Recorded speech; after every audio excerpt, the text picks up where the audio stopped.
Yes, me, I go suggest say, or you go help me ask God to rewrite Bible.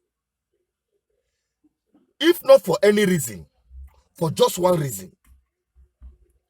That very portion when he be say, they talk say, na devil, na him be the father of all liars. Or father of liars. Whatever the case might be. Let me tell you, that portion should be rewritten because of Nigeria. Because for Nigeria, you have ancestors of liars, great-grand ancestors of liars.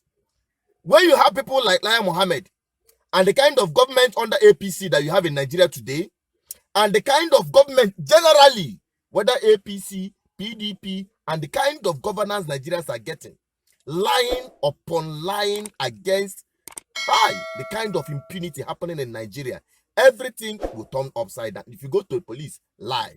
Everything about Nigeria is a lie. The constitution is a lie, because from the beginning they say we the people, whereas the people no agree at all to make that constitution. You know that. I don't want to bother you with that. Now make I just go straight to what I want hear you. This video where you see so, when I want to show you now, it will tell you how far this government have defeated Boko Haram, armed bandits, Fulani herdsmen, whatever name or baptism they don't give them. You go know whether or not they truly have defeated these people.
You see, the other time when they make me a video, a legislator from the House of Reps say he no fit go in house, he no fit go in village, go sleep for one night.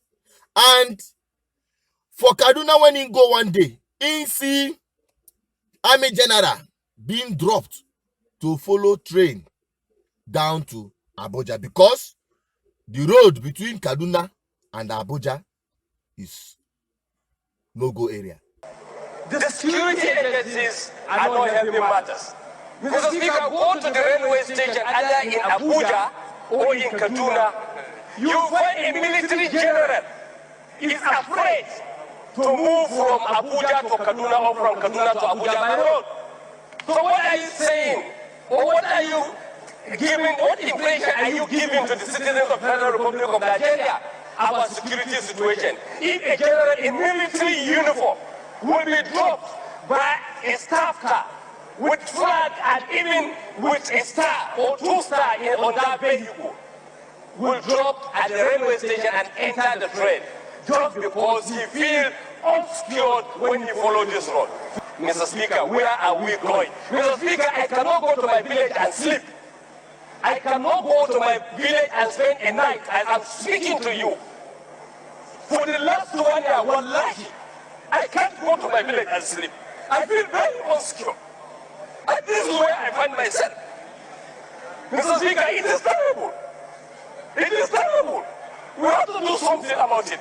Now, you see that train that on transit from Kaduna to Abuja, having military helicopter escorts is a proof of what the legislator said and the true situation of security challenges in the northern Nigeria.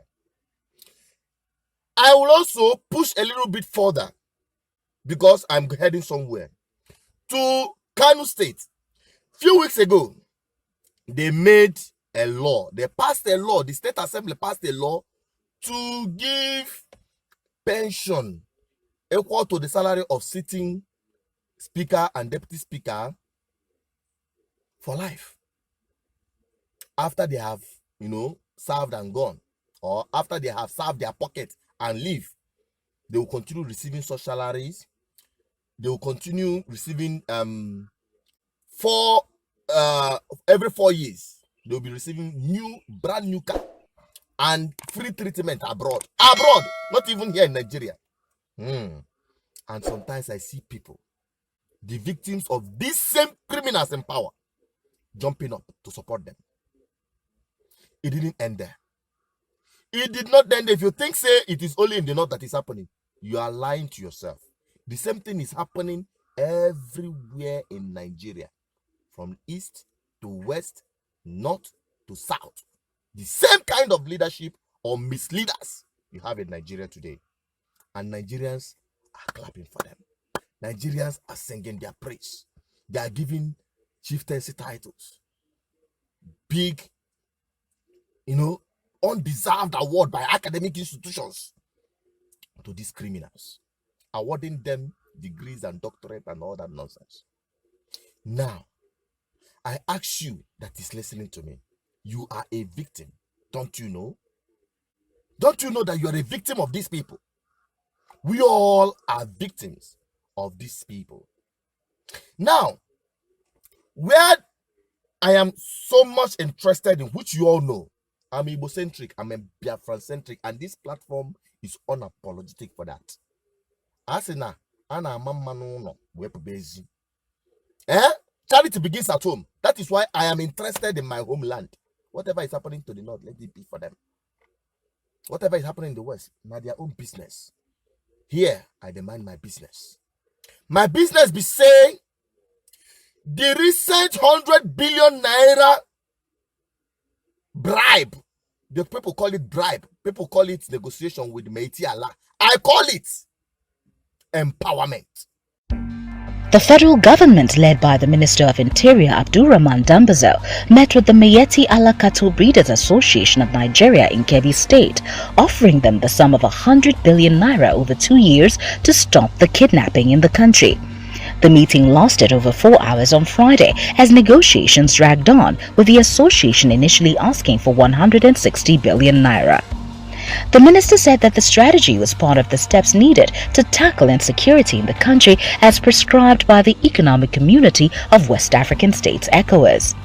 The herdsman crisis has risen since 2015 after Muhammadu Buhari became president. Their rampage has spread not only in the north but also throughout the southern zones of the country.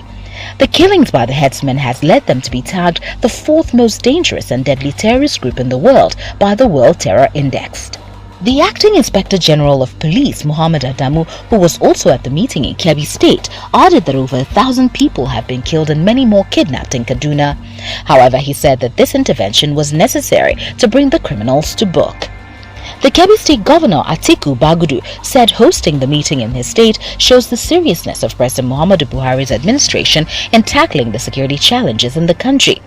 Responding, the president of the association, Alhaji Muhammad Kirua, said the meeting would serve as a foundation for peace between the Fulani headsmen and farmers and among Fulanis themselves. Empowerment. Read my lips.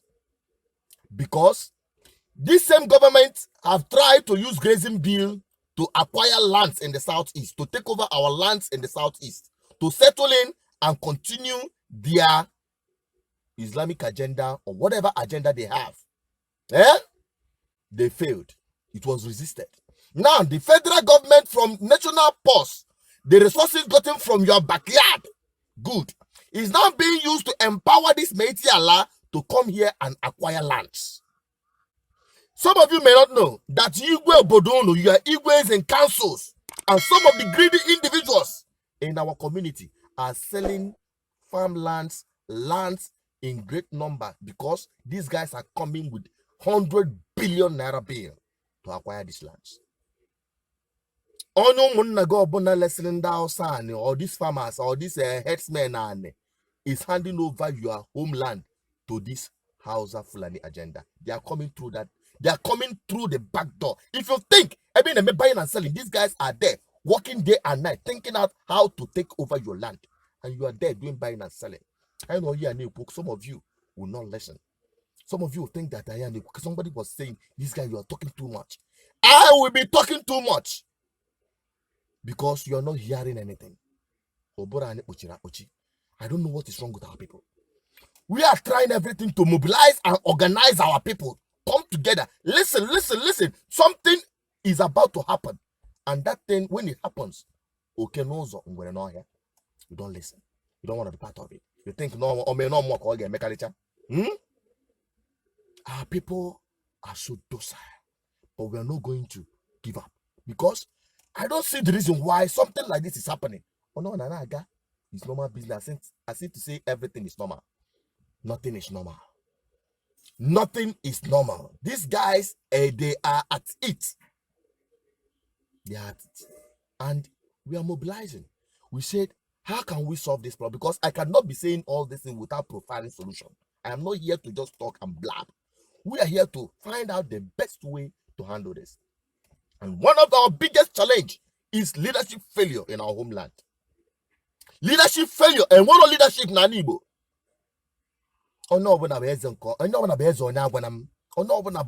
Everybody is a king unto himself. Nobody listens to his brother. Nobody come. Our collective Republican nation that makes us come together and fashion out a way. Everybody is running per head. Nobody's thinking about communal benefits. And that is why we are the most endangered race in Africa, or perhaps the entire world, because of our docility. I don't care attitude. We are here to inspire you. I'm not here to curse you or to abuse you or to, say derogatory things about my people. I love my people so much, and that is why I'm doing what I'm doing. I want to inspire you. I want you to start thinking beyond yourself and your family, your immediate family as such. I want you to start thinking about what you will do to affect our community, our homeland in general. That is what we are interested in. And that is why we are mobilizing. This political revolution we are carrying on is to change the leadership structure in our homeland. These guys are sellouts. Many of them are sellouts. You say you're a leader, and yet the people that are following you, the people you are leading are hungry, and you are eating fat. Something is wrong somewhere. And believe you me, you will become their food if care is not taken. We are mobilizing the people to come together and take over power. Restore power back to the people. Restore back the dignity of humanity in our homeland. It is in our, if you go read the history of our forefathers, you see that they had the best society and the best civilization at that time, the best justice system, the best civil society, the best security, everything at its best. Democracy was launched in our homeland. Then why are we backward? You cannot achieve anything without power.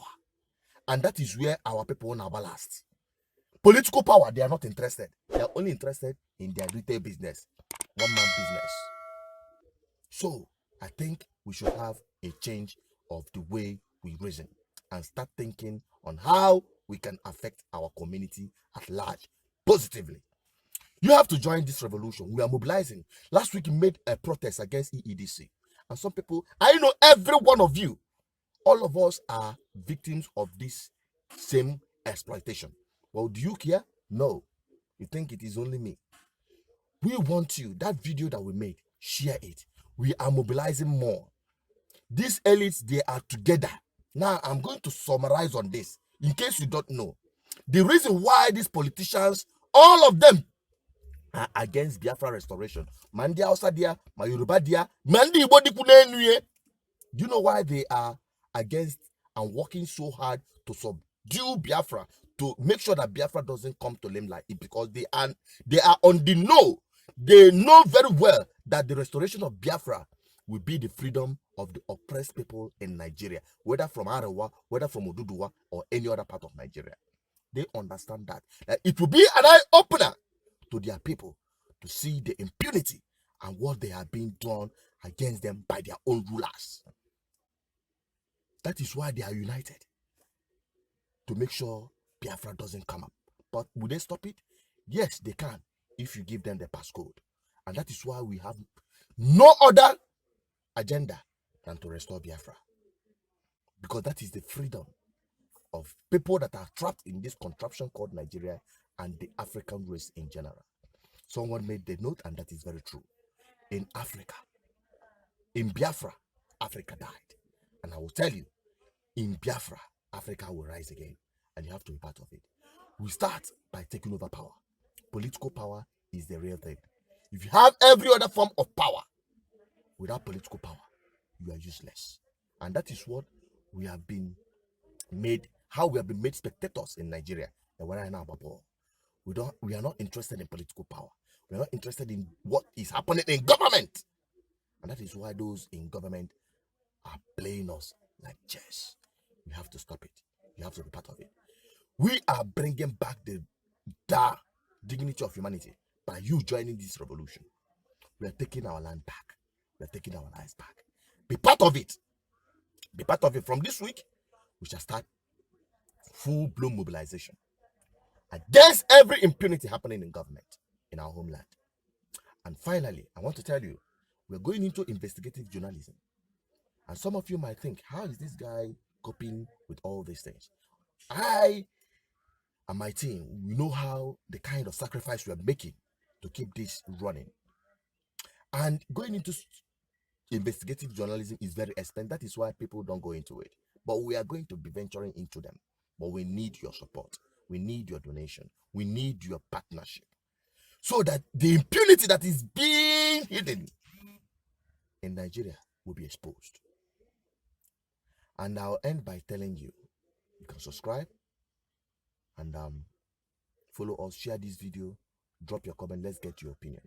And finally, I want to announce to my followers and callers especially, please, my direct line will not be available for some time until I'll be able to buy a new phone.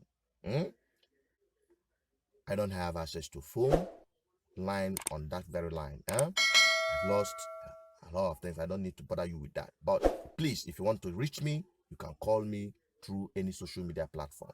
But as for direct line, you may not be getting me until I'll be able to buy a new phone. Thank you very much for following. Thank you very much for watching. And I'll be going out from here. Goodbye and God bless you.